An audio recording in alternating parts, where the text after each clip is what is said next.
নমস্কার, আমি Ishita, tarot reader, healer, numerologist and law of attraction coach. Easy সমাধান YouTube চ্যানেলে আপনাদের জানাই স্বাগত। শ্রাবণ মাসকে ঘিরে এবং মহাদেবকে ঘিরে প্রচুর আপনারা হয়তো ভিডিও পেয়ে গেছেন, ইতিমধ্যে অনেক মন্ত্র পেয়েছেন, যে মন্ত্র জপের মাধ্যমে ইচ্ছা পূর্তি হওয়া সম্ভব, বা আপনাদের মনের যা কথা রয়েছে তা আপনি ঈশ্বরের কাছে বলতে পারবেন, বা আরও অনেক কিছুই, অনেক টেকনিক, অনেক রেমেডি ইতিমধ্যে আপনাদের কাছে পৌঁছে গেছে।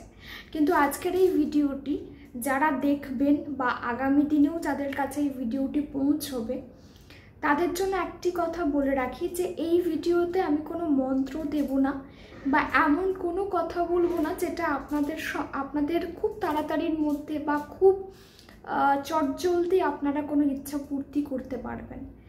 এই ভিডিওটি তার থেকে অনেকটাই বেশি। যারা একটু মন দিয়ে শুনবেন, শেষ পর্যন্ত যারা এই ভিডিওটি শুনবেন তারা বুঝতে পারবেন যে এই ভিডিওতে অ্যাকচুয়ালি কি বলা হচ্ছে। অর্থাৎ এই ভিডিওটির উদ্দেশ্যই হচ্ছে শিব তত্ত্বের সঙ্গে আপনাদের একাত্ম করা, alignment with the universe, alignment with the divine male energy. পরব্রহ্মের সাথে আপনাদের সংযুক্ত করার একটি মাধ্যম এই ভিডিও। আমি আমাকে মাধ্যম হিসেবেই দেখছি এবং আমি আজকে এই ভিডিওতে যে কথাই বলবো সেই কথার আমি কোত্থেকে বলছি, কোন বই পড়ে বলছি বা কোন জায়গা থেকে আমি নিয়েছি, সোর্স কি, সেটাও আমি কমেন্ট বক্সে দিয়ে দেব। আপনারা চাইলে দেখে নেবেন। এবং অনেকেই আমি দেখেছি জিজ্ঞেস করেন যে এই বইটি কোথায় পাওয়া যাবে, কোত্থেকে কেনা যাবে, সেটাও আমি বলে দেব। আজকের ভিডিওতে মূল লক্ষ্য হচ্ছে যে শিব তত্ত্বের সঙ্গে একাত্ম হওয়া। শ্রাবণ মাস খুব গুরুত্বপূর্ণ এবং শ্রাবণ মাসে কেবল সোমবার নয়, শ্রাবণ মাসের মঙ্গলবারও কিন্তু ভীষণ গুরুত্বপূর্ণ। তাই এই মাসে আমরা শিব তত্ত্বকে কী করে নিজেদের মধ্যে অনুভব করব সেটা নিয়েই আজকের ভিডিওটি। শিব তত্ত্ব উপলব্ধি করতে গেলে আপনাদের দুটো পথ অবলম্বন করতে পারেন। সেটা হচ্ছে এক, মন্ত্র জপের মাধ্যমে আমরা শিব তত্ত্বকে নিজেদের মধ্যে উপলব্ধি করব, এবং দ্বিতীয় হচ্ছে মেডিটেশন অর্থাৎ ধ্যান করার মাধ্যমে। অনেকেই আছেন যারা কর্মরত, যারা অনেক দূরে চাকরি করেন বা অনেকে ডেইলি যাতায়াত করেন, তাদের পক্ষে হয়তো অনেক সময় নিয়ম করে পুজো পাঠ করা বা নিয়ম করে জলাভিষেক করা বা রুদ্রাভিষেক করা সম্ভব হয় না। তাদের জন্য অবশ্যই এই ভিডিওটি ভীষণ গুরুত্বপূর্ণ হতে চলেছে, কারণ তারা যদি দিনের 10 মিনিট কি 15 মিনিট যে কোনো সময় দিতে পারেন তাহলেই তাদের ক্ষেত্রে কিন্তু শিব তত্ত্ব প্রাপ্তি সম্ভব। এবং এটা প্রতিনিয়ত করে যেতে হবে। আপনারা এই শ্রাবণ মাসে সোমবার থেকে শুরু করবেন এবং এটাকে কিন্তু আপনাদের দিনের একটা অভ্যেসের মধ্যে নিয়ে নিতে হবে যে আমরা এই কাজটি করব, এই ক্রিয়াটি করব। এবং শুধু শ্রাবণ মাস নয়, যে কোনো মাস, যে কোনো দিন থেকে আপনারা কিন্তু শুরু করতে পারেন। মন্ত্র জপ করে যারা শিবতত্ত্বকে উপলব্ধি করতে চাইছেন, নিজেদের ভিতরে শিব প্রাপ্তি করতে চাইছেন, কারণ বিজ্ঞান ভৈরব তন্ত্র যদি আপনারা পড়েন সেখানে কিন্তু উল্লেখ করা আছে যে শিব এবং শক্তি উভয়ের বাস আমাদের এই দেহেই। এখানে শিব এবং শক্তি উভয়ে একে অপরের সঙ্গে কথা বলছেন এবং কথোপকথনের মাধ্যমে সম্পূর্ণ বলবো যে ব্রহ্মাণ্ডের রহস্য শিব এখানে শক্তির কাছে বর্ণনা করেছেন। এবং সেখানেই বলা হয়েছে যে শিব এবং শক্তি উভয়ের বাস আমাদের এই দেহেই, এবং শক্তি একটা একটা করে ধাপ পেরিয়ে, অর্থাৎ একটা একটা করে চক্র পেরিয়ে আসেন শিবের কাছে, এবং তারপরই হয় শিব ও শক্তির মিলন। আমাদের যেটা বেস চক্র আমরা বলি বা মূলাধার চক্র, সেখানেই শক্তির বাস। এবং আমাদের এই উপরে যেখানে আমরা ক্রাউন চক্রের কথা বলি, অনেকে ক্রাউন চক্রের নাম শুনেছেন বা সহস্রার চক্র, তো এইখানে মূলাধার চক্র থেকে শক্তি যান এবং শিবের সাথে তার মিলন ঘটে। এটাই ধ্যানের মাধ্যমে শিব কিন্তু করতে বলেছেন। বা বলা হয় যে পরব্রহ্ম নিজে বলেছেন 112 রকমের মেডিটেশন বা 112 রকমের ধ্যানের প্রক্রিয়া বইটিতে বর্ণনা করা আছে। আর মন্ত্র জপের কথা যদি বলি, যারা মন্ত্র জপের মাধ্যমে করতে চাইছেন তারা কিছু জিনিস মাথায় রাখবেন, যে প্রচুর রকমের মন্ত্র আপনাদের কাছে ইতিমধ্যে পৌঁছে গেছে, কিন্তু আপনারা যদি একটা স্থির মন্ত্র নিতে চান, যে একটাই মন্ত্রের উপরে আমি একাত্ম হয়ে মন্ত্র সিদ্ধির জন্য এগোবো বা শিব তত্ত্ব প্রাপ্তির জন্য এগোবো, তাহলে সেই মন্ত্রটি ওম নমঃ শিবায়। এই পঞ্চাক্ষর মন্ত্রটি আপনারা জপ করতে পারেন। এবং জপ হবে কিভাবে? আপনাদের জপ করতে হবে মানসিকভাবে, অর্থাৎ চোখ বন্ধ করে কোনো শব্দ না করে কেবল মানসিকভাবে আপনাদের সেই মন্ত্র জপ করতে হবে। এবং জপ এমনভাবেই করতে হবে যে আপনি চোখ বন্ধ করে যখন বলছেন মনে মনে ওম নমঃ শিবায়, আমি যদি এটা উচ্চারণ করে বলছি, কিন্তু এটা হবে আপনাদের মনে মনে ওম নমঃ শিবায়, এটা আপনারা মনে মনেই বলছেন এবং প্রত্যেকটা অক্ষর আলাদা আলাদাভাবে আপনাদের চোখের সামনে ভেসে উঠছে। তবেই সম্ভব মন্ত্র সিদ্ধি, মন্ত্র সিদ্ধির সম্পূর্ণ লাভ বা মন্ত্র পাঠের মাধ্যমে যে লাভ আমরা পেয়ে থাকি সেটা হয় এইভাবেই। অনেকে অনেক জোরে জোরে মন্ত্র উচ্চারণ করেন, সেটা খুব একটা বেনিফিশিয়াল নয়, খুব একটা লাভদায়ী প্রক্রিয়া নয়। আবার অনেকে দেখবেন খুব আস্তে আস্তে শুধুমাত্র তাদের ওষ্ঠ দুটো নড়ছে, কোনো আওয়াজ বা শব্দ হচ্ছে না, কিন্তু তাদের ওষ্ঠ নড়ছে। এইভাবেও জপ করা যায়, এটাকে হুইসপারিং বলা হয়, এই জপটাও করা যায়।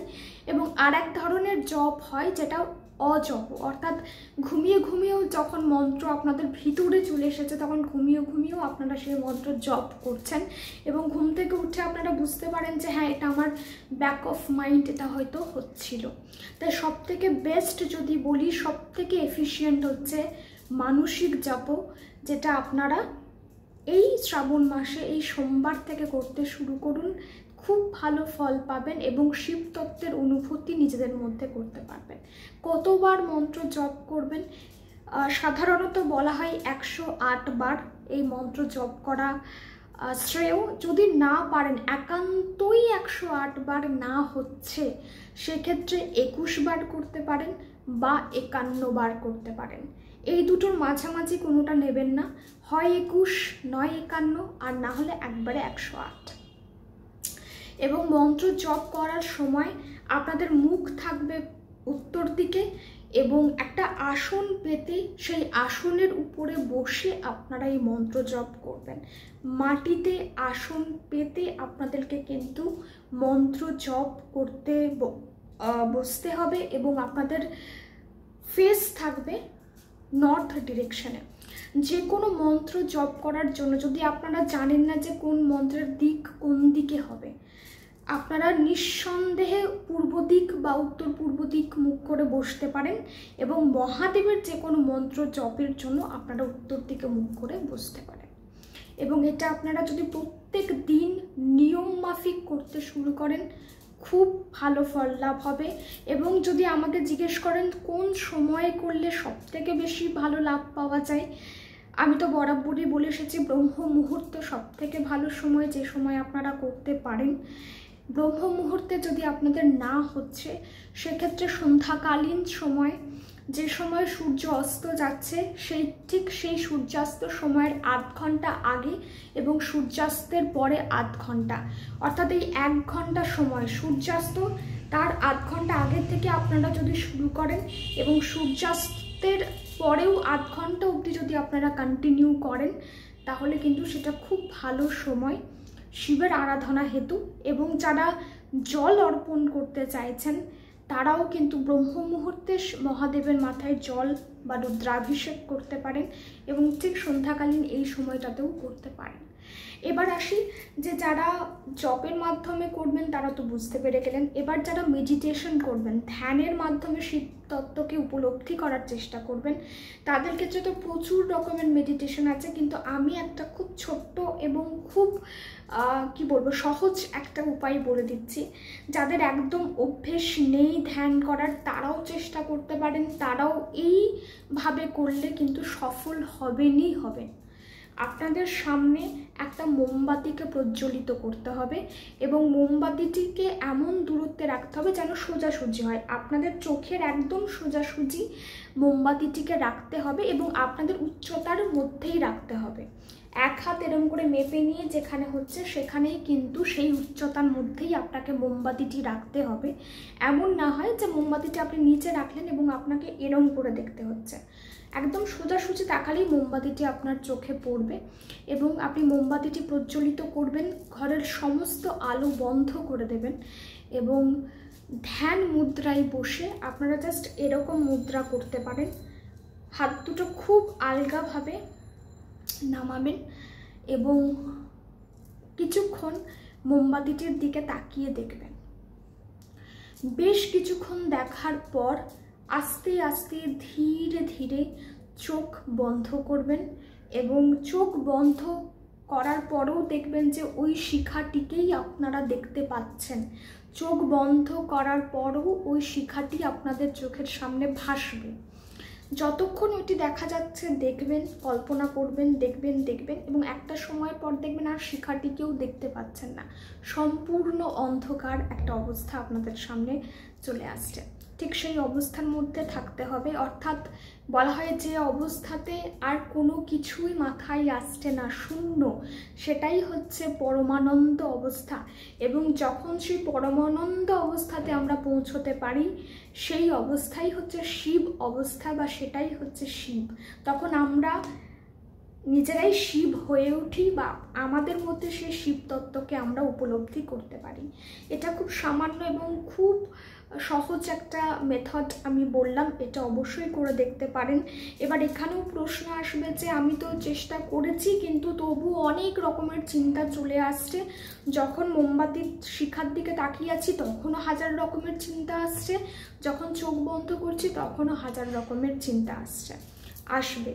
মস্তিষ্কের কাজই হচ্ছে চিন্তা উৎপন্ন করা, বিভিন্ন স্মৃতি আপনাদের চোখের সামনে নিয়ে আসা, কিন্তু সেটাতে ভ্রমিত হলে চলবে না, সেটাতে চিন্তিত হলেও চলবে না বা বিচলিত হলেও চলবে না। চিন্তা আসছে চলে যাবে, আসছে চলে যাবে, সেটার উপরে বেশিক্ষণ আপনারা ফোকাস করবেন না। আসছে চলে যাচ্ছে, আসছে চলে যাচ্ছে, আপনারা ফ্রাস্ট্রেটেড হয়ে রাগ করে উঠে যাবেন না, বসে থাকবেন। আপনাদের কাছে প্রথম চ্যালেঞ্জই হচ্ছে বসে থাকা, যতক্ষণ পারবেন বসে থাকবেন। এবং যাদের মেডিটেশন করার অভ্যেস আছে তারা তো অনেকটাই সফল হয়ে যাবেন, অনেকটাই ভালো করে করতে পারবেন। যাদের একদম কোনোভাবেই অভ্যেস নেই তাদের ক্ষেত্রে কিন্তু এটা হবে। চিন্তা আসবে, একদিন আসবে, দুদিন আসবে, 3 দিন আসবে, 4 দিন আসবে, 10 দিন আসবে, তারপর কিন্তু আসা বন্ধ হবে বা আপনি দেখবেন যে হ্যাঁ কিছুটা কন্ট্রোলে চলে এসছে। এবং এইভাবেই আমাদেরকে আমাদের মস্তিষ্কের উপরে কন্ট্রোল বা নিয়ন্ত্রণ আনতে হয়। সেটা একদিনে হয় না, দিনে দিনে হয়। এবং যারা এই শিব তত্ত্ব প্রাপ্তির লক্ষ্যে যাত্রা শুরু করতে চলেছেন তাদেরকে অনেক অনেক শুভ কামনা। মন্ত্রের মাধ্যমেই হোক, ধ্যানের মাধ্যমেই হোক বা নিয়মিত পূজা অর্চনার মাধ্যমেই হোক, যে মাধ্যমে আপনি শিব তত্ত্ব প্রাপ্তির দিকে এগিয়ে যেতে চাইছেন অবশ্যই সফল হন। এবং এই মাস থেকেই শুরু করুন এবং আগামী 1 বছর এই সংকল্প নিন যে আপনারা এই যাত্রাতে নিজেদেরকে আরও উন্নত করে তুলবেন। সবাই ভালো থাকুন, সুস্থ থাকুন এবং ইজি সমাধান চ্যানেলটির সঙ্গে যুক্ত থাকুন। নমস্কার।